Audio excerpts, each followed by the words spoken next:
ప్రజలకు ప్రభుత్వం యొక్క పరిపాలన ఫలాలు వారి గడప దగ్గరికి అందించడానికి ప్రభుత్వ ఉద్యోగాలు ఉండాలనేదే మా తెలంగాణ జాగృతి పాలసీ. మరి మీ అందరికీ తెలుసు, జాగృతి అతి త్వరలోనే పొలిటికల్ పార్టీగా మారబోతా ఉన్నది, ఒక రాజకీయ శక్తిగా రాబోతున్నది. ఖచ్చితంగా అంత లోపలనే మీ సమస్య పరిష్కారం కావాలని నేను మనస్ఫూర్తిగా నమ్ముతా ఉన్నాను, కోరుకుంటా ఉన్నాను. పరిష్కారం కాకపోతే మాత్రం మీ అందరికీ తెలిసి నేను చాలా మొండిదాన్ని. ఏదైనా పట్టుకుంటే ఇడిచిపెట్టను. మరి గవర్నమెంట్కు 2 రోజుల సమయం ఉంది. 2 రోజుల్లో వార్నింగ్ ఇస్తా ఉన్నాం గవర్నమెంట్కి.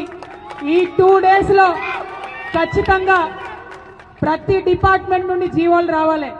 ప్రతి డిపార్ట్మెంట్లో మా ఉద్యోగాలు పోతాయని ఇలా భయపడుతున్నటువంటి అవుట్ సోర్సింగ్ ఉద్యోగులకు భద్రత రావాలి.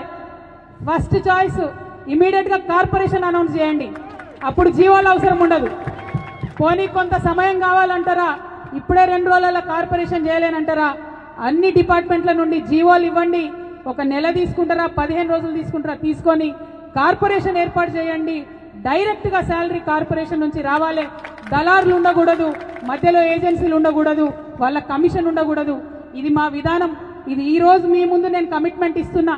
రేపు మేము పొలిటికల్ పార్టీగా మారుతాం, ఫ్యూచర్లో అధికారంలోకి వస్తాం. వచ్చిన తర్వాత కూడా తెలంగాణ రాష్ట్రంలో పర్మనెంట్గా ఇదే విధానం ఉంటుంది.